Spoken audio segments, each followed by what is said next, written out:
राजीव जेटली साहब, नतीजे देखिए धीरे धीरे करके आने लगे हैं। फिलहाल कांग्रेस का पल्ला भारी नजर आ रहा है। इन चुनावों से क्या उम्मीद? और किसान आंदोलन के बीच ये चुनाव हुए हैं और पंजाब किसान आंदोलन का एक बड़ा सेंटर बना नजर आया। आप क्या उम्मीद कर रहे हैं इन चुनावों से, नतीजों से? समीर भाई, मुझे थोड़ी आपत्ति है इस बात पे कि आप इसे बार बार चुनाव का नाम दे रहे हैं। किसी राजनीतिक पार्टी के कैंडिडेट को कहीं पर भी, किसी भी प्रदेश में या किसी भी जिले में या किसी भी क्षेत्र में आज़ादी से प्रचार करने का मौका मिलना चाहिए, जिसे हम चुनाव कहते हैं। अब उनके पास एक दफ्तर भी होता है राजनीतिक पार्टी के, जहां से वो अपनी चुनावों की रूपरेखा तैयार करते हैं। अगर वो दफ्तर चल रहा हो तो भी आप उसे चुनाव का नाम दे सकते हैं।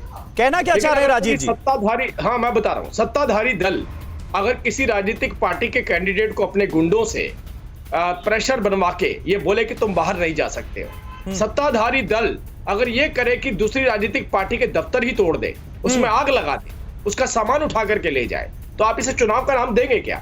बावजूद उसके हमने चुनाव लड़ा, और हम क्या नतीजा आएगा वो भी आगे देखने वाली बात है।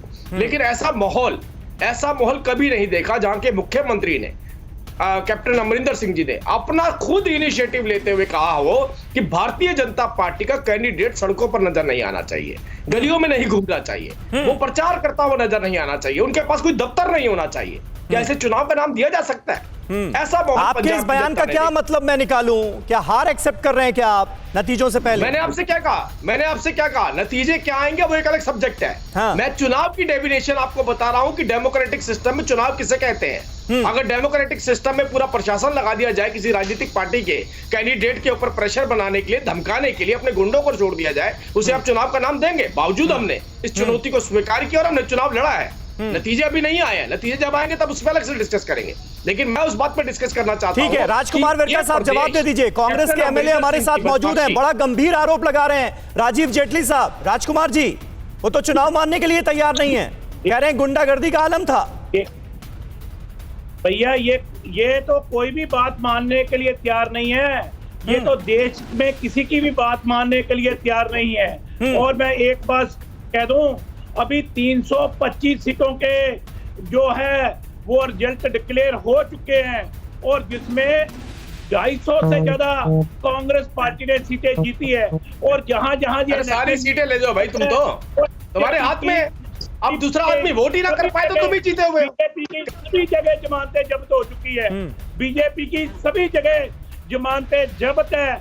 और यहाँ तक ये हमारे ऊपर इल्जाम लगाते हैं, ये कहते हैं कि भैया हमें तो इलेक्शन लड़ने नहीं दिया, कांग्रेस पार्टी ने नॉमिनेशन दाखिल नहीं करने दिए।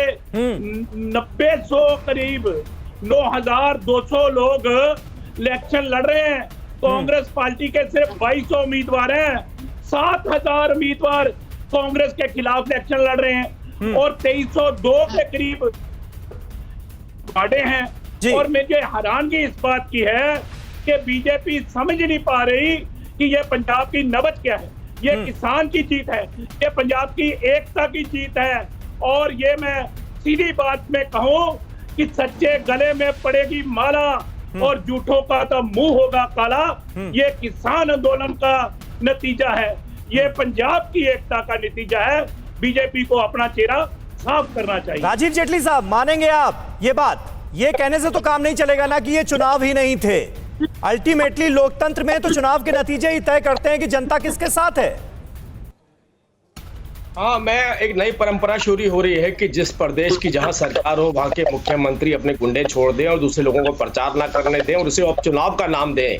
तो मुझे लगता है ऐसा चुनाव कम से कम उन्हीं लोगों को मुबारक। चुनाव आयोग का नाम हमने तो दिया नहीं, चुनाव आयोग का नाम तो चुनाव आयोग ने दिया है ना। तो आप उस पूरे प्रोसेस पर, उस डेमोक्रेटिक सिस्टम पर सवाल कैसे उठा सकते हैं? डेमोक्रेटिक सिस्टम में आपने कहीं देखा किसी कैंडिडेट को घर में नजरबंद कर दिया जाए? कहीं आपने देखा उसको नॉमिनेशन ना भरने दिया जाए? अरे सोशल मीडिया पे तस्वीरें वायरल हो रही हैं, अगर कोई कार्यकर्ता प्रचार करने के लिए जा रहा है, उन्हें धमकाया जा रहा है। ये कभी देखा आपने कि आप प्रचार नहीं कर सकते? यहाँ पर ठेकेदारी ले ली इन्होंने। ये चुनाव कहते हैं आप इसे? कैप्टन अमरिंदर जी की बदमाशी से चुनाव नहीं होता। आज वहां पर हमारी सरकार नहीं है, एक निष्पक्ष सरकार नहीं है, ठीक है। उसका ये मतलब नहीं है कि चुनाव करवा दिया गया है। न्यूज़ टॉप 9 रोज सुबह 7 बजे और शाम 7 बजे सिर्फ TV9 भारतवर्ष पर।